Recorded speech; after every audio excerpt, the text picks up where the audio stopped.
Hello, welcome to Gardener's World and a very soggy Longmeadow. It's been raining all night and it's set to rain on and off during the day, so I think I might be dodging showers today. In fact, what I planned to do was go through the jewel garden, taking out those plants that have been badly affected by a frost that we had here a few days ago. Now, it was only light, it went down to about -2, and that touched the perennials like cannas and dahlias, but didn't kill them and didn't even stop most of them flowering. However, the annuals like the tithonias and the zinnias were blasted. And once they get hit by frost, they're never going to flower again. And the thing to do is either pull them up or cut them back. And the idea being, of course, is to keep the garden looking as fresh as possible for as long as possible. It's a losing battle because eventually things will die back and winter will take over. But it's one worth fighting if you can, but not when it's really wet, at least not here at Longmeadow, because our ground is heavy. If we walk all over it, we compact it badly. And also, once you get in the borders, everything is so wet, it's like having a shower. So, slight change of plans. What I've decided to do is plant a rose, because where it's going to be planted, I've got some dry standing, so that should work well. And whatever the weather, we've got lots coming up on today's programme. Adam visits a garden in Suffolk, and he has to deal with rain too, but that can't dim its autumnal beauty. This might sound a little strange, but stood here, it even feels slightly romantic.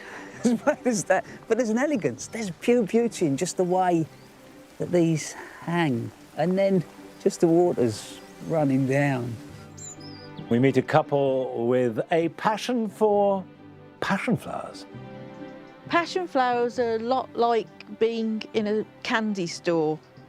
Everything looks amazing. If passion flowers had an Interpol, we'd be on the most wanted list.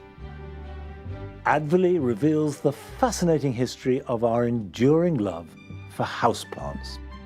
Britain's global colonisation meant that new and unusual plants poured into the country, and a growing middle class filled their parlours with these new wonders. And as well as planting a rose, if the rain holds off long enough, I'm going to try and get my garlic in the ground.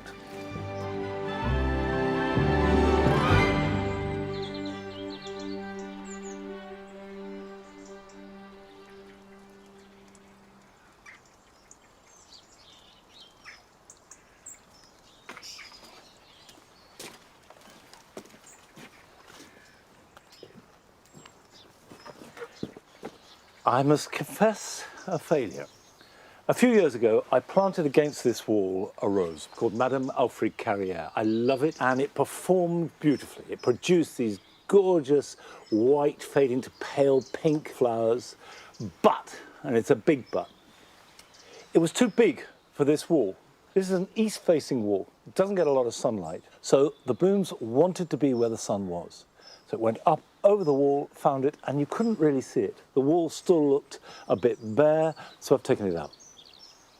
So it's a change. I want a rose, and what I've got here is one called Woollerton Old Hall. It's smaller, and I want it to grow up to this level and train it, and then the new growth will cover the rest. So hopefully I've learnt my lesson, and this time it will work better. Now is the perfect time of year to plant roses. The soil is still warm enough for the roots to grow a little bit and get established. Don't plant into exactly the same hole, because there's something called rose replant sickness. Roses tend not to do so well if they're put into the same hole as previous roses. I'm planting slightly away from the wall because walls tend to soak up moisture. Rain very rarely falls dead straight. And so if it's coming from the west, which it does here, this is actually a dry wall. So we move it away a bit to get a bit more moisture. Now, as always, when you're planting anything woody, just loosen the hole, loosen the sides. You want the roots to grow out into the soil, so don't pile a load of compost or manure in the bottom, because the roots will love that, stay there, and not want to go out.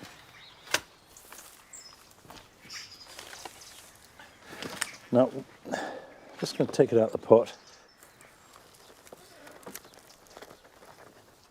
There we are. Now, when you buy a rose in a pot, it tends to be that the rootstock, the point where the graft is, where my finger is just above the surface. But I like to plant it so it's about an inch below the surface. And there are two reasons for that. It reduces suckering, and that means shoots that grow from the rootstock that will be different to the rose on the top. The second reason is to reduce root rot, because if this catches in the wind and rocks, that will damage the roots. Actually, as it grows, and once it gets established, when it's tied in, that will hold it firm. Let's just check that out. Oh yeah, plenty deep enough. The next thing I'm going to do is add a little bit of mycorrhizal powder. Now this was developed and was used largely to combat rose replant disease.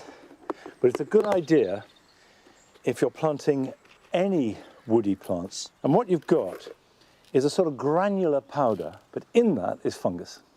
And the fungi, mycorrhizae, help transmit nutrients from the soil to the roots. And it only works in direct contact with the roots. So a good idea is to just sprinkle it on. And if it's damp, like this is, it'll stick. There we go. So we'll get that in the ground, in the right direction, and fill back round it.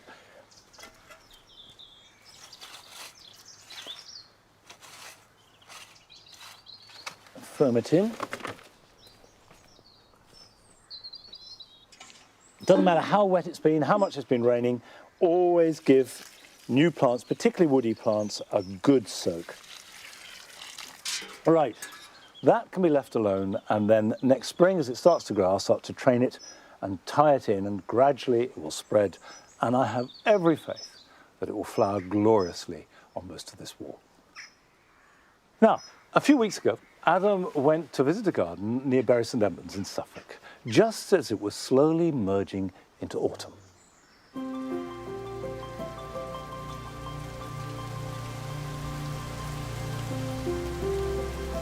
It's that time of year. The garden is just on the cusp.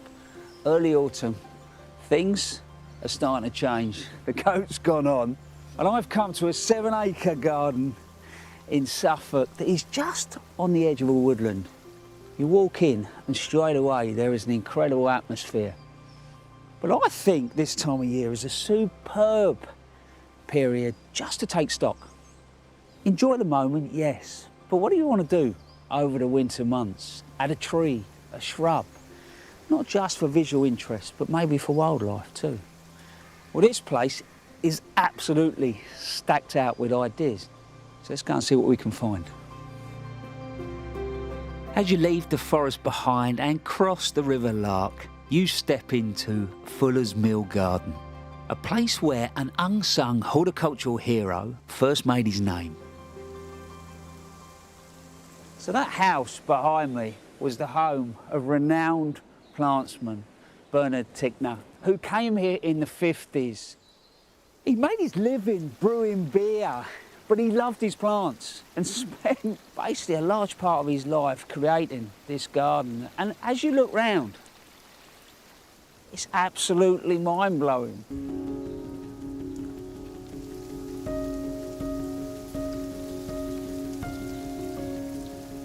When you come to a garden like this, quite a fascinating way to try and view it is through the creator's eye. And think about it, all right? Bernard was colourblind to green and red. So when he was selecting plants, he obviously fell in love with them. But he must have been thinking shape, form, texture, finish. What I like about this place straight away is everything's built in layers. Look at the big upright of the silver birch in the distance, just blinking. Autumn colours just starting to arrive. That creates that first layer. Then you come down a layer, and you've got another birch, but it's more rounded. That gets picked up over the other side. They're in various different shrubs, shapes and forms. But in the foreground, you've got the elder, which is dark, so it pulls your eye in. And then come down a layer and you've got that herbaceous planting. Interesting way to put a garden together is not necessarily to think about them as plants, just shapes, forms, objects.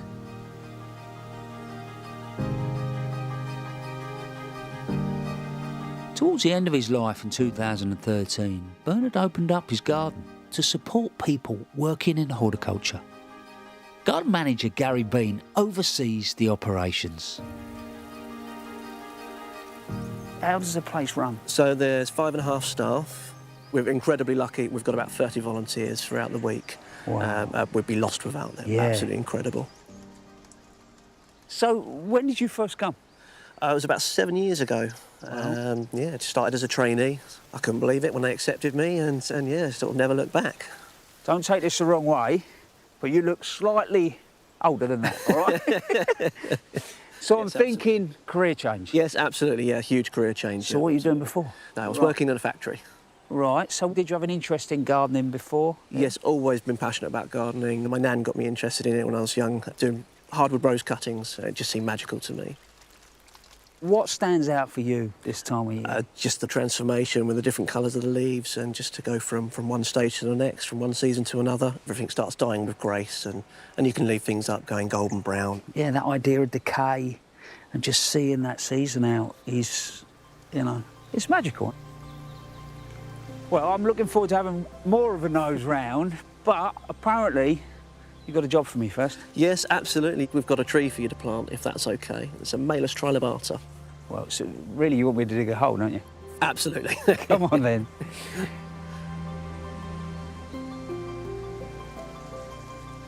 So where are we going? Over there? Yeah, over to your spade, yeah. Nice, but why is there only one spade? That's the only one we got, I'm afraid. Sorry about that. Ah, dear. So you're going to manage? Of course, yeah, I'm here to delegate. And I'm going to dig, right. But I always plant trees in square holes. Yep, absolutely. At home, I very much work on a clay soil, so round hole, just create another pot, aren't I? That's it, absolutely, yeah. Whereas actually, in reality, you seem quite sandy here. Yeah, very sand and silt, yeah. So it's probably not quite as important. No, but just good practice. Right, there you go, mate. Lovely. So, when it comes to the hole, Sure.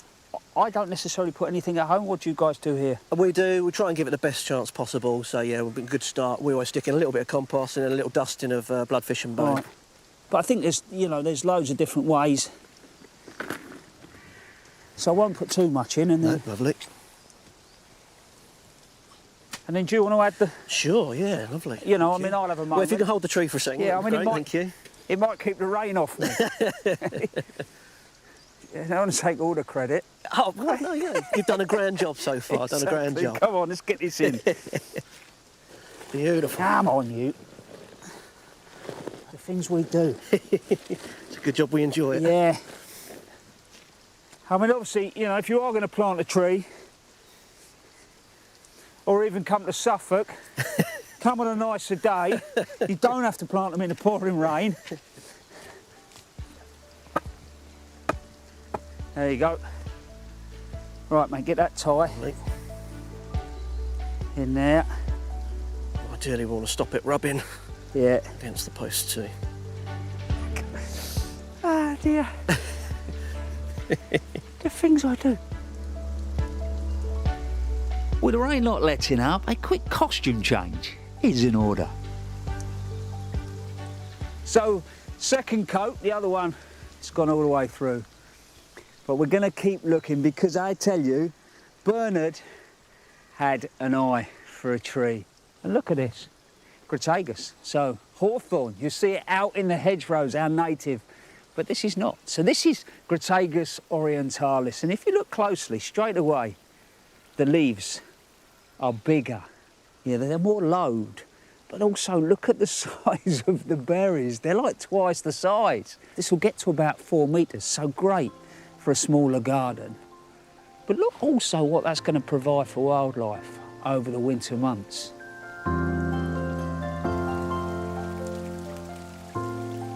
That just stops you in your tracks. Literally looks sculptural. It's euonymus. So it's Euonymus oxyphylis. And I think as a garden plant, they're slightly undervalued. In a sense, you can get tiny little shrubs to good-sized garden trees. This might sound a little strange, but stood here, it even feels slightly romantic. As well as that, but there's an elegance, there's pure beauty in just the way that these hang. And then just the water's running down. Gardens ultimately are all about moments and how many can you get throughout the year. And wow, that definitely provides.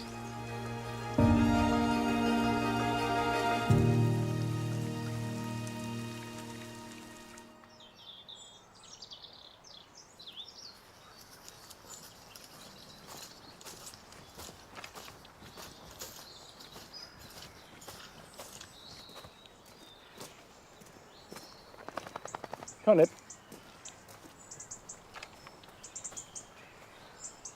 I do love the way that the berries like the spindle and the hawthorn and the cotoneaster and the paracantha and these crabs, for example, shine out in this season. Although when the cold weather comes, the birds fall on them and then they go. Now, I'm planting again on an east-facing aspect, but what I'm putting in here is a clematis, and one that will flower as early as mid-March, if the weather is good, and certainly by April. So by putting it here at the back of the border, it's before almost anything else other than the bulbs would have come through.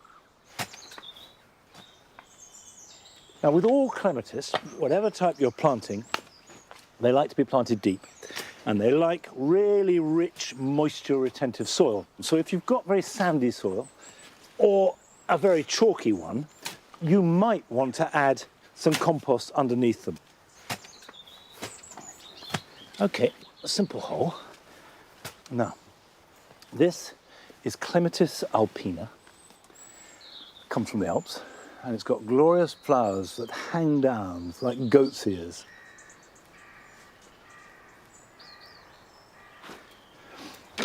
And you can see that the roots are a little bit bound, so we'll just break them up a little bit.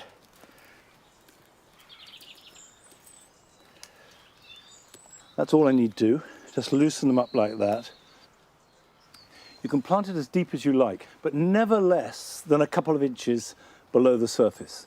So we'll fill that back in now.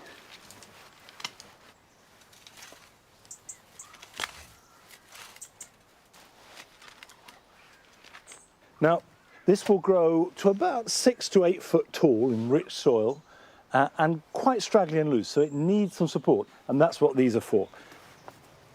So that goes in there, and it wants to be secure because it's going to take the weight of all the growth. There we go. Last one. So we'll pull this together like that. And I'm using a tarred twine because I want it to last. Sooner or later, soft twine does rot.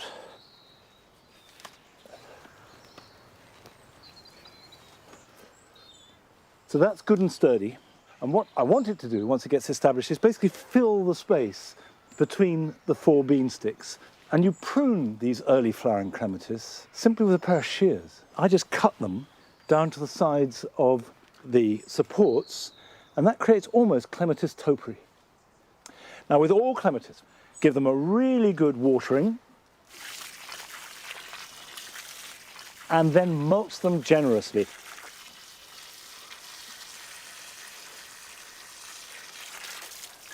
Now, it's a bit of a cliche to say that people have a passion for certain plants, but I think in the case of Steve and Dawn Morgan, at their home in Yellon in North Devon, it's appropriate.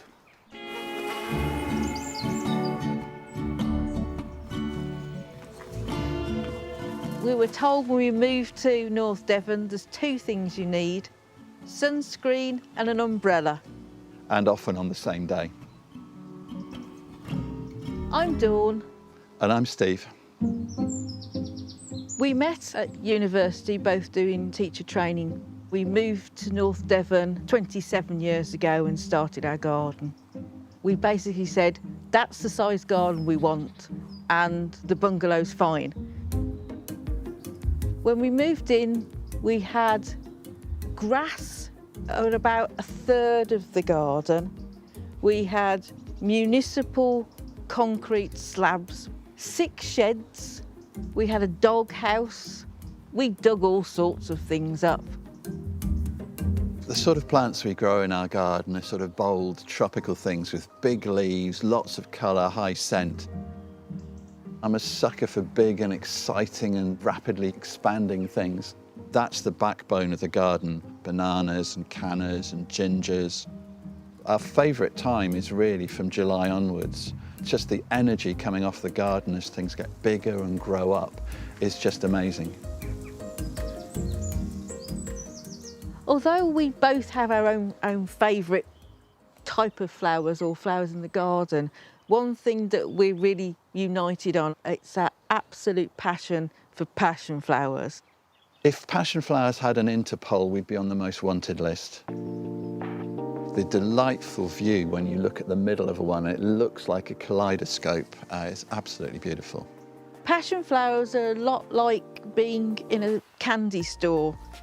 Everything looks amazing, but some of them will rot your teeth, some of them will be too sour, and it's a bit like that with passion flowers. Some of them are really easy to grow, will grow really well. Others of them are very tricksy. There are ones that you see that you know they're going to be trouble.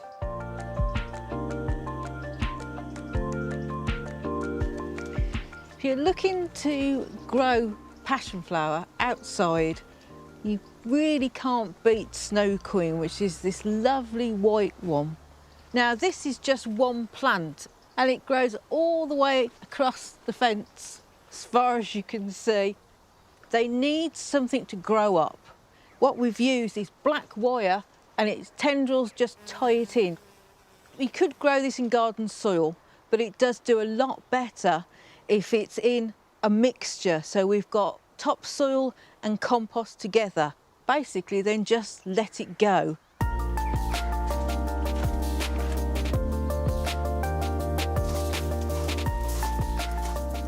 This is the first passion flower we saw in the National Collection. This is one called Advolly, and it has a most wonderful scent.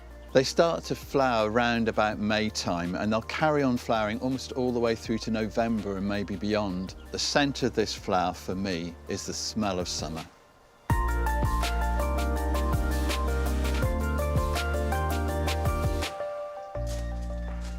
And here we have coral seas, very pink and also very, very vigorous.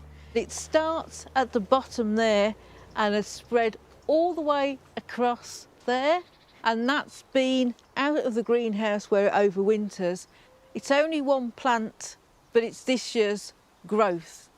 With the hardy passion flowers, we tend to cut them back around about sort of 2/3 just to make them manageable, so we can see in the spring when they start shooting and where they're shooting. If they're finished flowering, then you can start cutting them back from then onwards.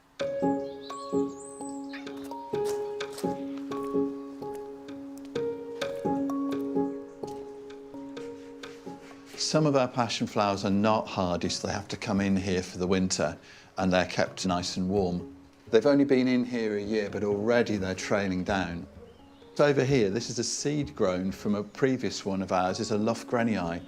Because it's a species type, the pollen is really, really good for doing crosses. It has absolutely loads.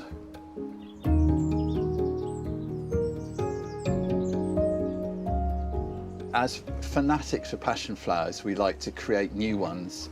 When I was a teacher, found a way that's really good for propagating not just passion flowers but other plants as well. You take a saucer of water and you get one of these coir pellets, which you can pick up from garden centres, and all you do with them is you drop them in water and you leave them in there for an hour to expand, and when it's finished it looks like this. And the next thing you need is a jam jar. So the first thing I'm going to do is I'm going to take the lid, put it down, and I'm going to put the coir pellet on top of it. So we're going to take a piece of stem where we've actually got 2 or more leaves. In this case, we've got one here, so we can just cut there. The next thing I do is I find the bottom leaf and I just cut either just above it or through it, like so. So you end up with a nice sharp end. Finally, you remove any of these flowers and stipules and pieces that are around the top leaf. The leaf is a bit big, so I'm just going to shorten it down like that. Then you make a hole in the top of your coir and you poke that in. like so. Just going to lose some of that water, but I am going to then mist it, just to make sure that it stays nice and healthy. And then we just take the rest of the jam jar and carefully place that over the top. Try and avoid having it touching the side. And that now is a sealed unit. Now the nice thing about this is, and I used to do this in school with children because it requires no further attention at all, you'll start to see roots develop lower down and you'll see a new shoot coming from the top. At that point it's ready to pot on, so you take it out and you pot it into a small pot and you'll end up with something like this. Just pinch out the top and you'll get side shoots, and from there on you have a brand new plant ready to go.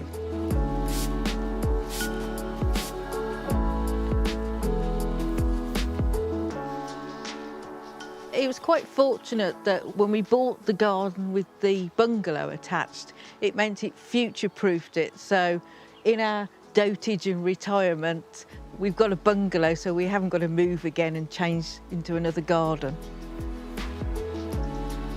After 27 years of gardening here, this has become part of us, part of our garden, and I can't imagine living anywhere else because this is so nice.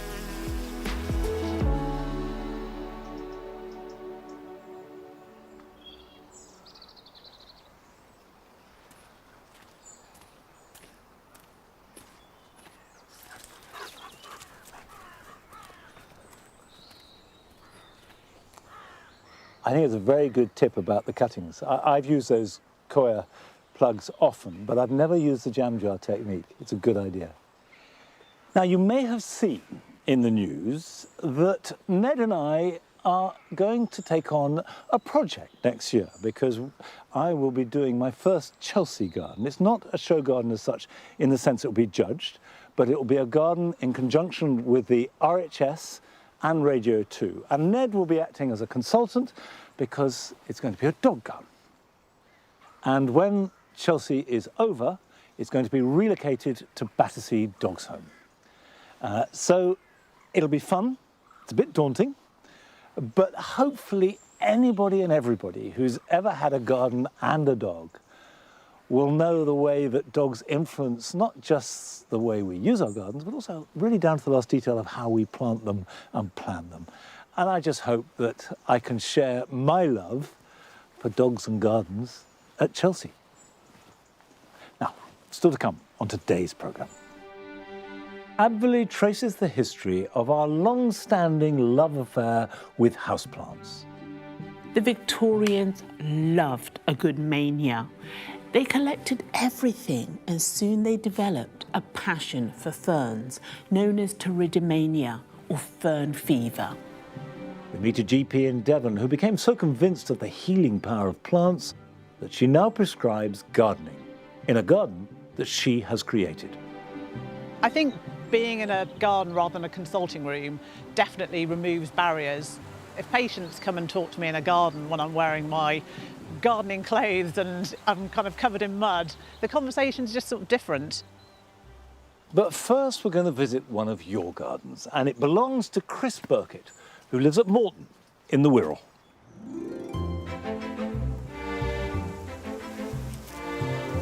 My name's Chris and I'd like to show you my garden. My garden measures 5 metres by 6 metres. I've managed to squeeze in 200 pots, over 200, and I'd like to show you a little bit more of the garden.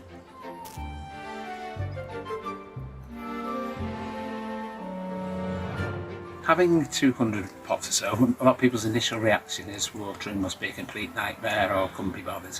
I don't find it too much of a problem because I put my pots close together. I find that they retain a lot of the moisture, and the overhanging foliage tends to help a lot of the plants getting overheated. I always used to forget when to feed plants, but a friend over the road came up with a really good idea. She just says she does tomato feed Monday, and so now Mondays are the day I remember to feed the plants in the garden. So even on the sunniest days, what I found over the last few years is this part of my yard is in permanent shade really, because it's north facing and it's protected by both the wall and the house. plants really weren't getting much sun. So I thought, if the sun can't get to the plants must get to the sun. So using some old planks and bricks, I've created a 5-tier system. And with the right selection of plants, I've been able to create a flower bed. Like most traditional flower beds, I've put the tallest at the back. And then as each layer gets added to it, you can judge the colours, the heights, and you can see that they all receive adequate sunlight. Well, I hope you've enjoyed having a look around my garden, or my yardin, and seeing what I've been able to do with such a small space and so many pots. And the one great thing about pots is that you can take them with you. As I always say to my wife, if we ever move, they're all coming with me.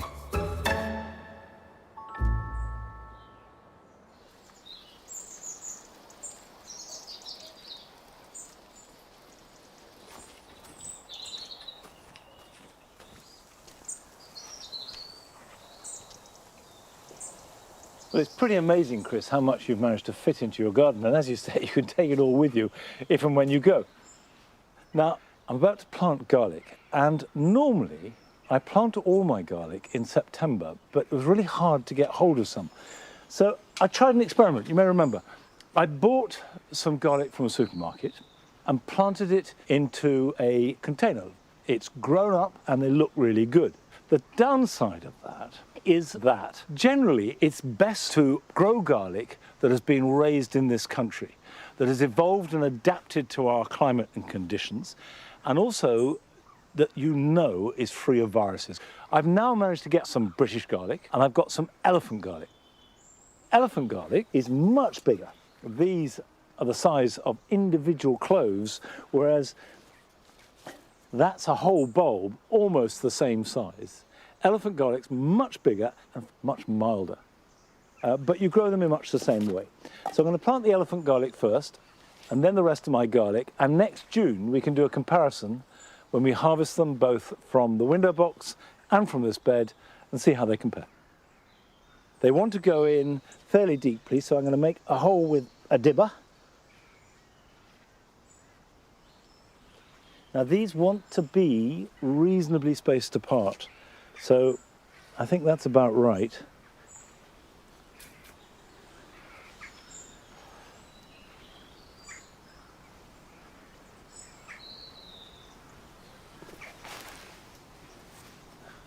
But that's the elephant garlic in. These now have to be broken up. And what we're looking for are big cloves.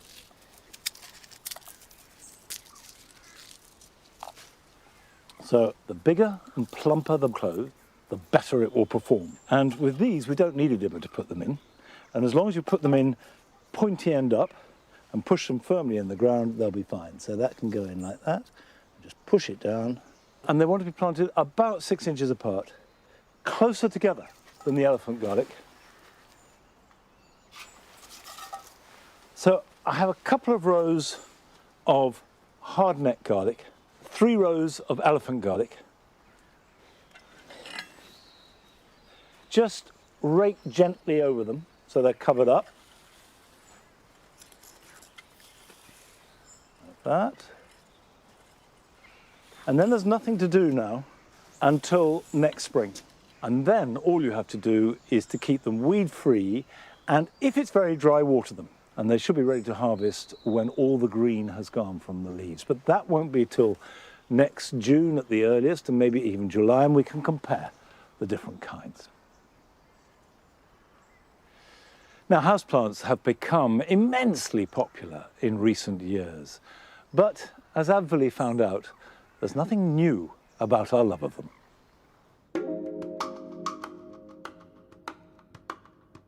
To say that houseplants are having a bit of a moment would be an understatement. Since 2019, the amount of money spent on plants for our homes has more than doubled. But the love of bringing the outdoors in is hardly new. People have brought plants inside for centuries, and it was the Victorians who introduced some of our best loved plants into our homes. And today, in the wonderful Victorian rooms of Brodsworth Hall, I'm going to see how some of our current favourites first came into our lives. This love of houseplants arose for a number of reasons. Britain's global colonisation meant that new and unusual plants poured into the country, and a growing middle class, eager to show their good taste, filled their parlours with these new wonders. However, these plants had to contend with the coal fires and gas lamps which filled 19th century homes with soot. Enter a Victorian favourite, the aspidistra.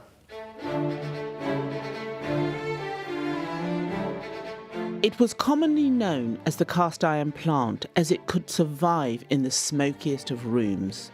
It became so popular with the Victorians that it later became a symbol of 19th century stuffiness, and by the mid-20th century it had fallen out of fashion. But today the humble aspidistra has once more become a must-have plant. For the same reason it was almost 200 years ago.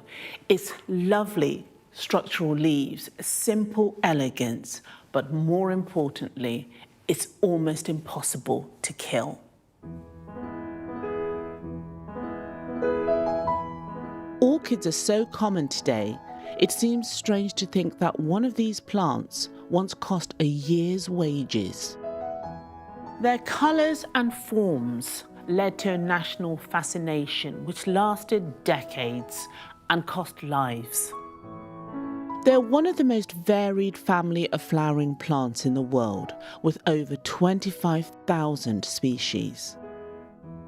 Wealthy collectors dispatched orchid hunters across the globe to find new and unusual varieties, in what became known as orchid delirium. Orchid hunting was a dangerous pursuit. In 1901, 8 men went in search of rare specimens in the Philippines. 5 disappeared during the trip. 1 burnt to death, and another one was eaten by a tiger, allegedly, and only 1 returned home.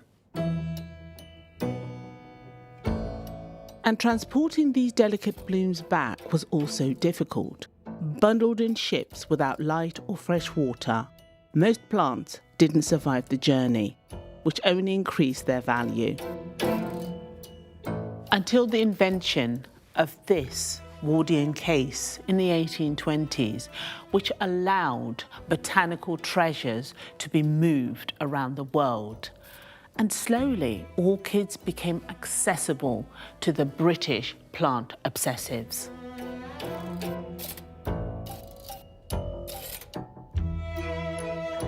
But another unforeseen use of the Wardian case was to popularise a much more domestic range of plants.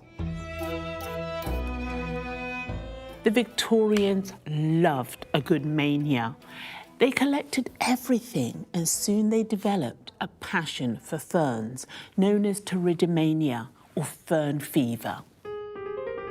Found in the damp corners of the British countryside, these became available to everyone, and it seemed that no one was immune from the obsessive love of all things ferny. Wardian cases allowed people to display these plants in their homes, creating a world in miniature where they could control every element.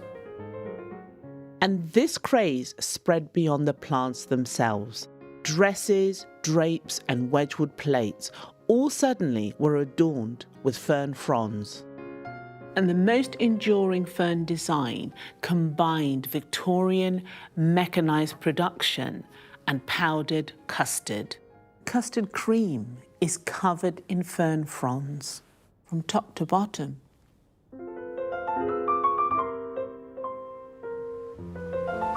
Lord Howe Island is a tiny speck of land 7 miles long by 1 mile wide, situated between Australia and New Zealand.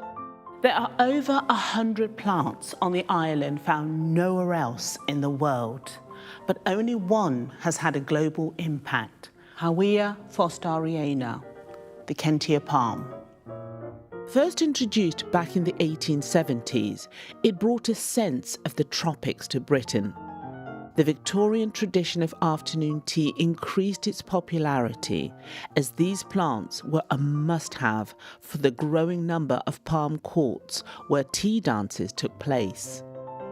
Hotels like the Ritz and even the ill-fated Titanic boasted Kentia palms in their cafes. One of the biggest lovers of this plant was Queen Victoria. She grew it in all her royal residences and requested that it be placed around her coffin when she later lay in state. This royal approval led to a huge demand for the Kentia palm, which became the main industry on Lord Howe Island, reflected today in the island's flag, with the iconic palm front and centre. The Victorians may have popularised many of the houseplants we see today, but there's one plant which came into its own well after their era. The 1951 Festival of Britain was meant to celebrate British design, much like the 1851 Great Exhibition had done 100 years earlier. One of the stars of the show was Monstera deliciosa, the Swiss cheese plant. Millions of people came to see what the post-war home would look like. It was light, it was fresh, far removed from the stuffy Victorian parlour. But one thing hadn't changed. The showrooms were full of plants. In fact, it was at this festival when the very term houseplant was coined. And at the heart of these designs was the Monstera, which was proudly advertised as the aspidistra of tomorrow. The joy of houseplants today is the same as it ever was. With a few carefully selected plants, you can create a space in your home that is uniquely yours and beautiful all year round. Houseplants are now so popular, driven by social media. #Monstera alone has millions of posts. But like all trends, they are cyclical. So we're now just waiting to see what the next hot thing might be.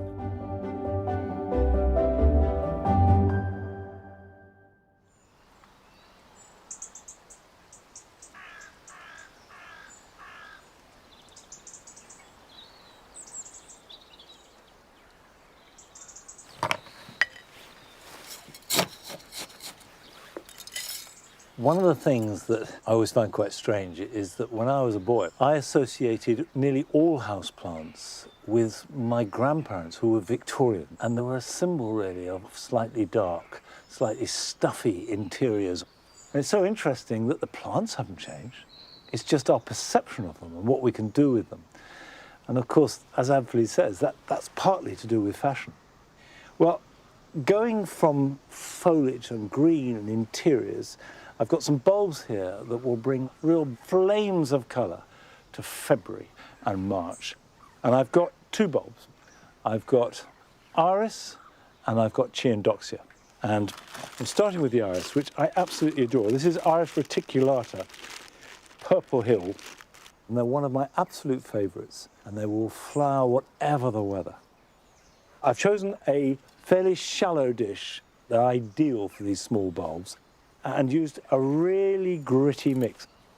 They really need drainage. The Iris is a slim bulb, and they're one of my absolute favourites. So I'm going to pop these out, pointy end up. I'm leaving a wider gap than I might normally because I'm going to add the Cheondoxia to them. If I just had Iris, I would plant them a bit closer together. The great secret of growing bulbs in pots is to cram them in. I love the whole process of this time of year.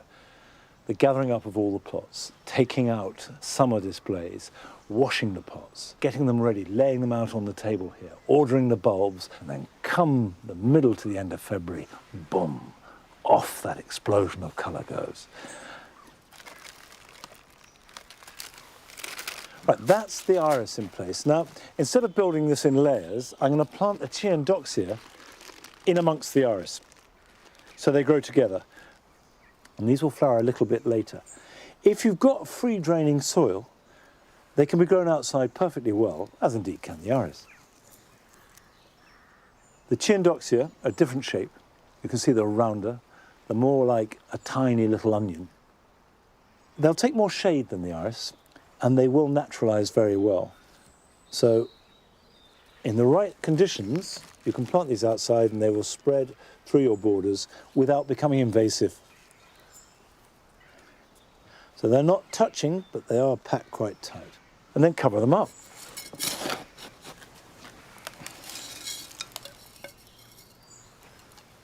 Dress it with a layer of grit. This will protect them from the compost splashing onto the petals. Give them a good soak and let them drain thoroughly. And put them somewhere where they can't get too wet, because that's going to be the biggest problem. Not the cold, but the wet, and that can rot them. Leave them all winter until you start to see the shoots appear. Then you can water them again, but not too much. Just water them, see the water flow out the bottom. And as soon as you've got buds appearing, put them somewhere where you can see and enjoy them. And don't worry about the weather. They'll cope with anything that the British winter can throw at them. Now, in the summer, we went down to South Devon, near Crediton, to visit the garden of a doctor whose outlook on healing and health was transformed by her own experiences in her garden.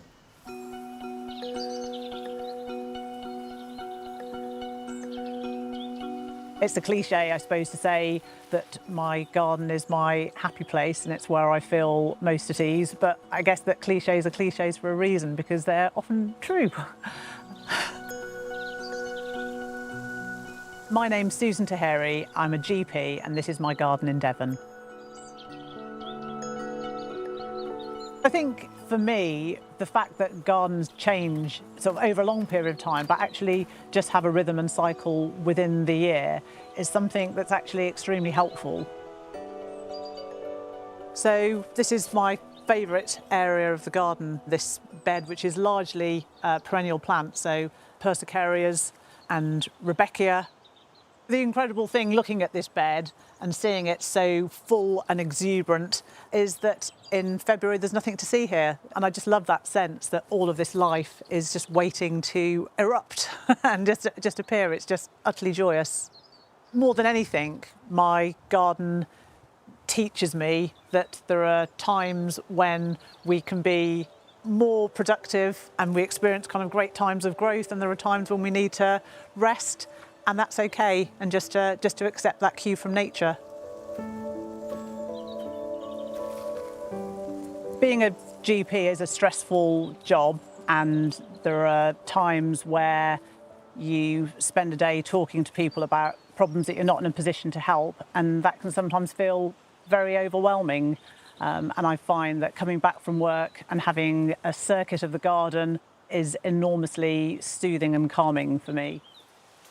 Having recognised just how valuable gardening was to me personally, it was something I really wanted to share with my patients. A couple of years ago, coming up to a big birthday, my 50th, I decided as a present to myself, I was going to resign from my partnership and put this idea of creating a space where I could meet patients into practice and kind of hopefully at the same time connect myself back to my love of practising as a GP. And I felt a garden rather than a consulting room was the right space to do that. We're here in Growing Garden, which is situated in a corner of a field next to our practice building. So the practice building is literally on the other side of the car park. A few years ago, I heard a really shocking statistic that was talking about the risks associated with isolation and loneliness, and a study found that those carry the same risks for heart attack and stroke, cardiovascular disease, as a moderate amount of smoking. So in a GP surgery, I can talk to people about their smoking risk, but there's not very much I can do about their loneliness and isolation. So Growing Well Garden felt like a natural solution, somewhere that people could not only come outside and have the many benefits of connecting with green space and nature, but also connect with one another, hopefully in a meaningful way. It just felt like a really positive contribution that I could make to health.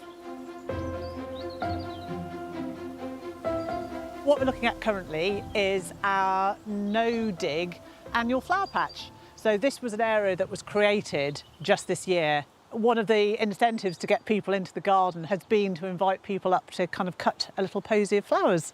And just actually seeing the way that flowers evoke a memory, oh, that was my grandmother's favourite plant, or oh, my dad used to grow these, has just been a lovely thing to be part of.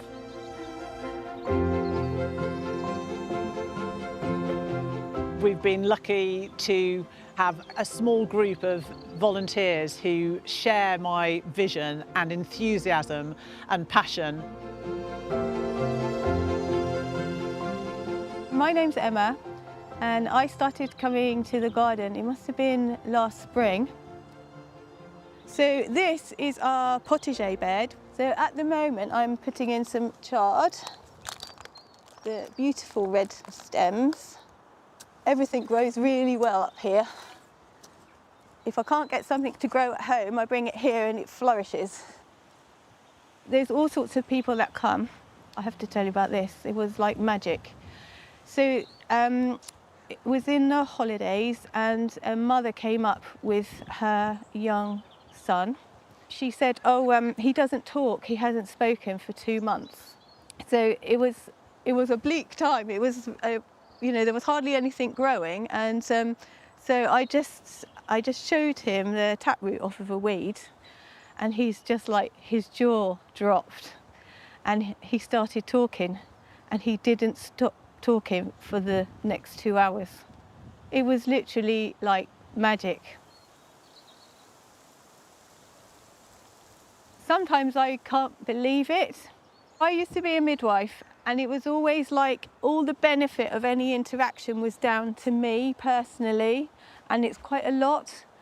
But when I'm in the garden, I just feel like I am a conduit between the person that I am with and the plants and the earth, and that basically the plants and the earth will do the job for me. I think being in a garden rather than a consulting room definitely removes barriers. There's always a degree of inequity when I meet patients in a consulting room, but if patients come and talk to me in a garden when I'm wearing my gardening clothes and I'm kind of covered in mud and we're alongside, the conversation's just sort of different. It's a different relationship, and hopefully those conversations feel more natural rather than people feeling they're being told something by a doctor. Growing Well Garden gives me an enormous sense of pride at what a group of individuals can achieve on a tiny budget with a lot of belief, and I really hope that something like this could become a bit more of a vision. It would be amazing to think that projects like this could exist alongside primary care in the future. A connection with nature, connection with colour, growing is just a part of my DNA, it's part of who I am.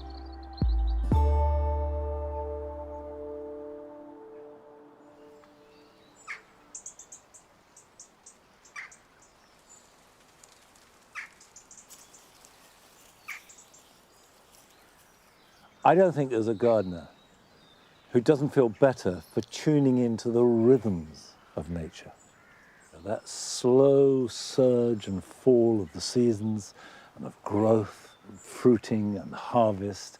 And if you connect to that, it puts your life into context and is healing.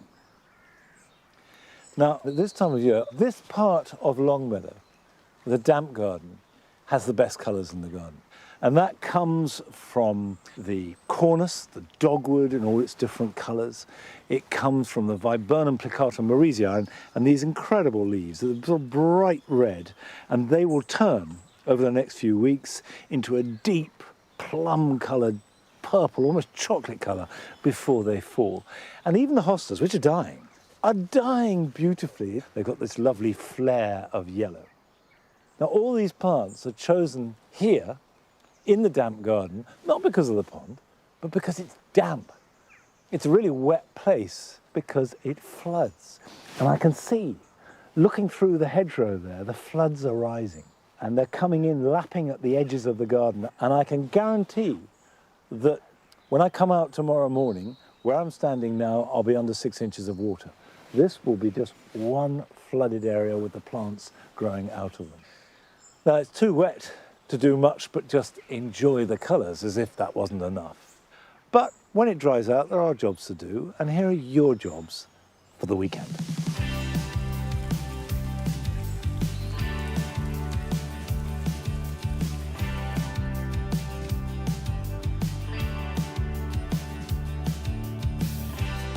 If you grow vegetables, it's always a good idea to grow some early broad beans to get an early crop next spring. The best variety without doubt to do this is Aqua Dulce, and if the ground is very wet, like it is here at Longmeadow, it's a good idea to sow them into pots. Put 1 bean per pot, cover them over, and put them somewhere outside. They don't need any extra protection. And then you can either plant them out when the weather gets kinder this autumn, or keep them over winter and plant them next spring.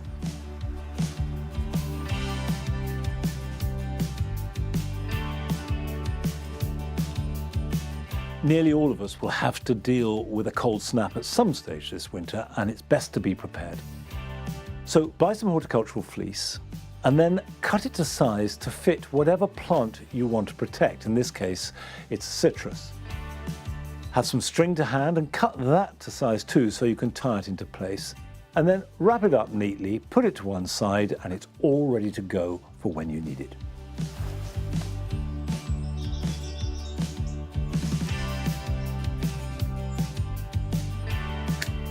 Now's a good time to take hardwood cuttings of soft fruit, like these black currants. Unlike softwood cuttings, they don't need any protection. So choose nice long lengths, about the thickness of a pencil. These can then be stripped of any foliage and reduced to about 6 to 9 inches in length. I cut the bottom square and the top at an angle, so I make sure I put them in the right way up. Bury them 3/4 of their depth in compost, and then they can be left outside. They'll be slow to root, but you should see signs of new growth next spring, and they'll be ready to plant out next autumn.